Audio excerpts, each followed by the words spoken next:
Öğretmenlik meslekler içerisinde belki de tek ilahi olanıdır. Sayın Müftümden izin alaraktan değil.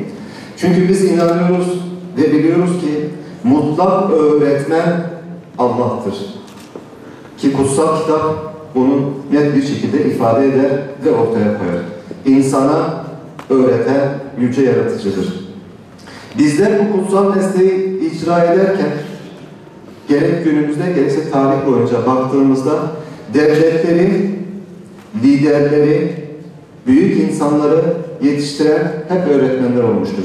Ve tabii ki önemli olduğu kadar sabır gerektiren bir meslek, önemli olduğu kadar fedakarlık gerektiren bir meslek ve gene önemli olduğu kadar aynı zamanda kararlılık gerektiren, bilgi gerektiren bir meslektir öğretmenlik.